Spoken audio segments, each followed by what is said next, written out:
Boa noite.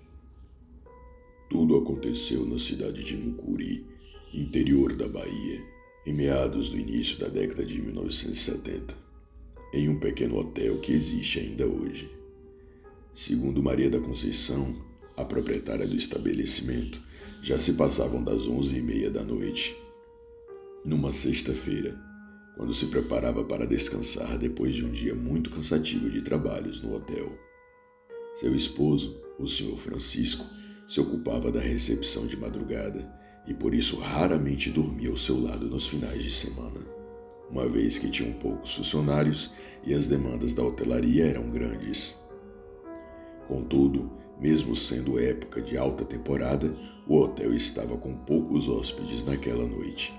Dona Conceição, como a maioria chamava, era uma mulher de muita fé e, após suas orações noturnas, já sentada sobre a cama, notou um ruído de passos no corredor e foi inundada por um medo estranho. "Francisco, é você?" Ela exclamou preocupada, olhando para a porta de entrada do quarto que dava para o corredor pobremente iluminado por lâmpadas velhas. Foi quando uma criança desconhecida, de vestido branco e pele negra, entrou em seu quarto e parou estática diante dela. Ela mesma arrumava os quartos para cada hóspede e sabia que não haviam hospedado crianças durante todo o dia e naquela hora da noite seria no mínimo estranho uma criança desacompanhada nos corredores. Segundo a própria Dona Conceição, aquela menininha possuía um vestido diferente, como do início do século, e que aparentava estar sujo de terra. Num ímpeto de pavor, Dona Conceição cobriu sua cabeça com um cobertor, pois logo percebeu que não se tratava de alguém desse mundo.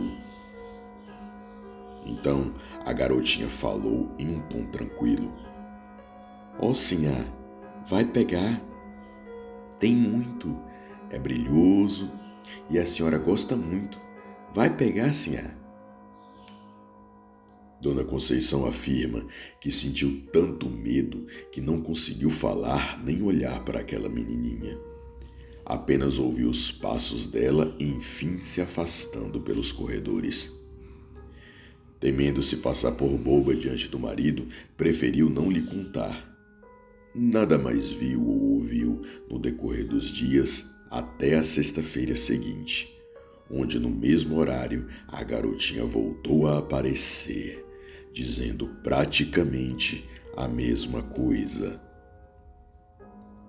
"Ô, sinhá, por que não foi pegar? É pra senhora, tem muito, de botar no pescoço, nos dedos, brilha muito. Vai pegar, sinhá, vai?" Dessa vez, Dona Conceição estava deitada e apenas ouviu a voz da garotinha. Sem conseguir dormir, preferiu abrir o jogo com o esposo e lhe contou tudo. Senhor Francisco era um espiritualista, conhecia lendas e histórias sobre tesouros escondidos. Já havia ouvido conversas sobre aquela construção, a do hotel, ter sido uma senzala, há muito tempo atrás. Então acreditou totalmente na esposa e lhe deu a seguinte instrução: "Conceição, quando aparecer de novo, não tenha medo. Pergunte como fazemos para pegar o tesouro e guarde as informações. Eu vou atrás desse ouro com Jonas e os outros." Dona Conceição ficou um pouco apreensiva. Não gostava muito do Jonas, por este ser muito beberrão e mulherengo. Mas os outros amigos de seu marido eram mais sérios e trabalhadores, então seguiu suas instruções. Na sexta-feira seguinte, ela seguiu sua rotina normalmente. Mas à noite não sentiu sono. O relógio já batia mais de meia-noite e nem sinal da garotinha. Então resolveu deitar-se, acreditando que ela não viria. Foi quando notou passos no corredor. Dessa vez mais fortes e espaçados, denotavam alguém adulto. Temerosa, olhou para a porta preocupada. Então um homem negro, descalço e sem camisa, entrou no quarto. Usava uma corda no lugar do cinto e calças sujas. Segundo ela, o homem devia medir uns 2 metros de altura, pois o seu marido tinha 1,83 e este homem que adentrara o quarto era bem maior e mais corpulento que ele. Com voz forte e com clara irritação exclamou: "Por que a senhora não foi pegar? Tamo dando e a senhora não quer?" Dona Conceição afirma que respirou fundo, tomou coragem e, sem conseguir encarar o homem, perguntou como fazia para pegar. Ele então falou: "Amanhã mesmo, à meia-noite, na mata, depois do mangue, contará 12 passos mata adentro. Com uma pá, vai fazer um círculo e bater no chão 3 vezes. Na terceira, vai achar o tacho. Mas lhe aviso, nada de gracejo, nada de piada ou brincadeira. Pegue o que é teu e vá embora sem olhar para trás." O homem, enfim, desapareceu. E Dona Conceição anotou tudo numa caderneta que estava à mão. No dia seguinte, passou as instruções ao Sr. Francisco, que chamou seus amigos como havia dito. Sem atraso, os 3 homens vieram no jipe do Jonas, que estacionou à frente do hotel. Desembarcaram e logo partiram a pé. Sr. Francisco levava uma pá e um deles, o Geraldo, levou uma mala de ferramentas para caso precisassem. O Jonas e o Arlindo carregavam juntos um baú vazio. Após cruzarem a ponte e o caminho seco do mangue, adentraram a mata. Tinham apenas uma lanterna, uma vez que a noite estava bem clara devido à lua cheia. Andaram os 12 passos e pararam. Dona Conceição alega que, segundo seu marido, de onde estavam, dava para ver ainda que distante a frente do jipe do Jonas e a luz da frente do hotel. E isso os deixou mais tranquilos, uma vez que a Mata Atlântica pode ser bem perigosa, ainda mais à noite. Fizeram o círculo e golpearam o solo 3 vezes. E exatamente na terceira notaram acertar alguma coisa de metal. Rapidamente cavaram a terra fofa e, ao iluminarem, viram algo com uma tampa de um tacho dourado brilhante. Era como se tivesse sido enterrado há pouco tempo.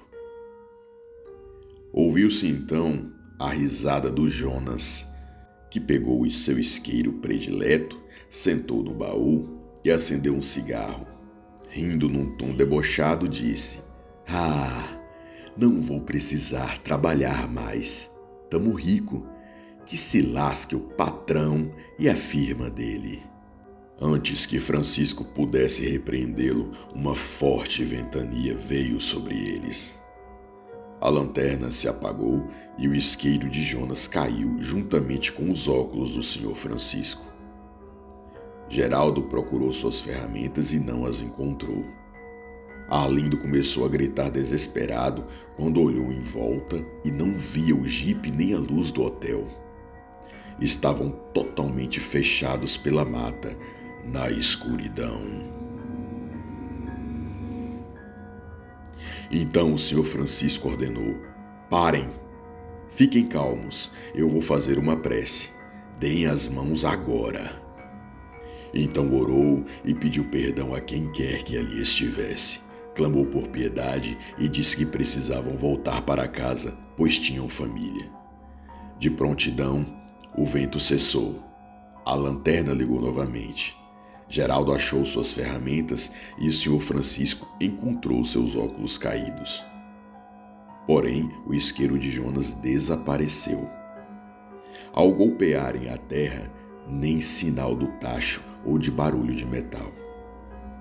Decepcionados, voltaram para suas casas. Chegaram a retornar lá de dia para procurar o isqueiro de estimação de Jonas, mas este nunca foi encontrado. Dona Conceição afirma que nunca mais viu nenhuma daquelas aparições e seu esposo temeu voltar ao local novamente à noite.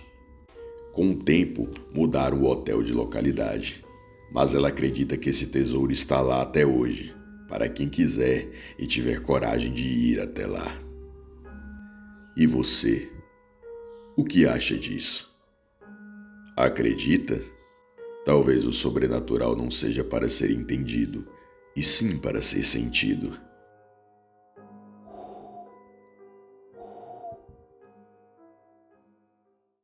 Nada deixado a não sentir. Nada a entender.